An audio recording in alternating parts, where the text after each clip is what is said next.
कहानी का नाम गजराज व मूषकराज। प्राचीन काल में एक नदी के किनारे बसा नगर व्यापार का केंद्र था। फिर आए उस नगर के बुरे दिन, जब एक वर्ष भारी वर्षा हुई।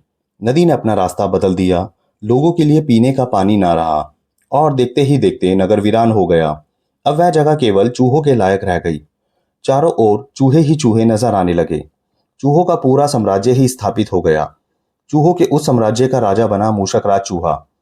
चूहों का भाग्य देखो, उनके बसने के बाद नगर के बाहर जमीन से एक पानी का स्रोत फूट पड़ा और वह एक बड़ा जलाशय बन गया। नगर से कुछ ही दूर एक घना जंगल था। जंगल में अनगिनत हाथी रहते थे। उनका राजा गजराज नामक एक विशाल हाथी था। उस जंगल क्षेत्र में एक वर्ष भयानक सूखा पड़ा। जीव जंतु पानी की तलाश में इधर उधर मारे मारे फिरने लगे। भारी भरकम शरीर वाले हाथियों की तो दुर्दशा हो गई। हाथियों के बच्चे प्यास से व्याकुल होकर चिल्लाने व दम तोड़ने लगे। गजराज खुद सूखे की समस्या से चिंतित था और हाथियों का कष्ट जानता था। एक दिन गजराज के मित्र चील ने आकर खबर दी कि खंडर बने नगर के दूसरी ओर एक जलाशय है। गजराज ने सबको तुरंत उस जलाशय की ओर चलने का आदेश दिया। सैकड़ों हाथी प्यास बुझाने डोलते हुए चल पड़े। जलाशय तक पहुंचने के लिए उन्हें खंडर बने नगर के बीच से गुजरना पड़ा। हाथियों के हजारों पैर चूहों को रोनते हुए निकल गए। हजारों चूहे मारे गए। खंडर नगर की सड़कें चूहों के खून मांस की कीचड़ से लथपथ हो गई। मुसीबत यहीं खत्म नहीं हुई। हाथियों का दल फिर उसी रास्ते लौटा।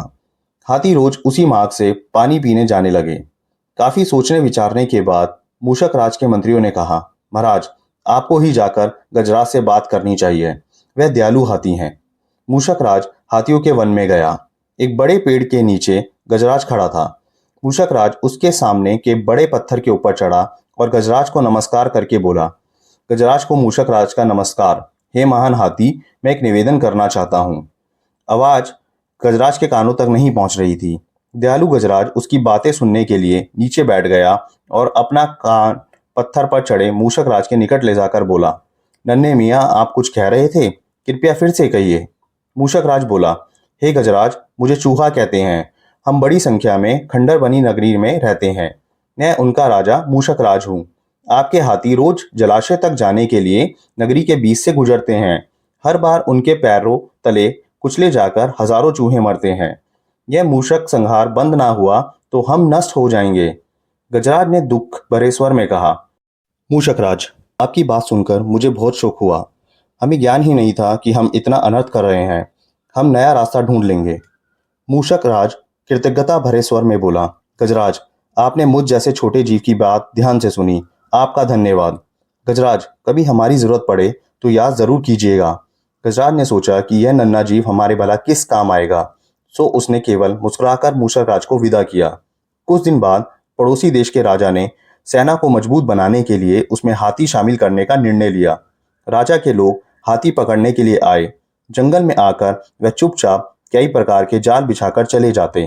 सैकड़ों हाथी पकड़ लिए गए। एक रात हाथियों के पकड़े जाने से चिंतित गजराज जंगल में घूम रहे थे कि उनका पैर सूखी पत्तियों के नीचे छल से दबकर रखे रस्सी के फंदे में फंस गया। जैसे ही गजराज ने पैर आगे बढ़ाया, रस्सा कस गया। रस्से का दूसरा सिरा एक पेड़ के मोटे तने से मजबूती से बंधा था। गजराज चिंघाड़ने लगे। उसने अपने सेवकों को पुकारा, लेकिन कोई नहीं आया। कौन फंदे में फंसे हाथी के निकट आएगा? एक युवा जंगली भैंसा गजराज का बहुत आदर करता था। जब वह भैंसा छोटा था तो एक बार वह एक गड्ढे में जा गिरा था। उसकी चिल्लाहट सुनकर गजराज ने उसकी जान बचाई थी। चिंगाहट सुनकर वह दौड़ा और फंदे में फंसे गजराज के पास पहुंचा। गजराज की हालत देख उसे बहुत धक्का लगा। वह चीख पड़ा, ये कैसा अन्याय है गजराज? बताइए, मैं आपके लिए क्या करूं? मैं आपको छुड़ाने के लिए अपनी जान भी दे सकता हूं। गजराज बोले, बेटा, तुम बस दौड़कर खंडर नगरी जाओ और चूहों के राजा मूषक राज को सारा हाल बताना। उससे कहना कि मेरी सारी आस टूट चुकी है। वैसा अपनी पूरी शक्ति से दौड़ा दौड़ा मूषक राज के पास गया और सारी बात बताई। मूषक राज तुरंत अपने 20-30 सैनिकों के साथ भैंसे की पीठ पर बैठा और वह शीघ्र ही गजराज के पास पहुंचे। चूहे भैंसे की पीठ पर से कूदकर फंदे की रस्सी कुतरने लगे। कुछ ही देर में फंदे की रस्सी कट गई। वह गजराज आजाद हो गए। कहानी की सीख, आपसी सद्भाव व प्रेम सदा एक दूसरे के कष्टों को हर लेते हैं। अगर आपको हमारी कहानी पसंद आई हो तो लाइक, शेयर एंड कमेंट करें और हमारे चैनल को सब्सक्राइब करें। धन्यवाद।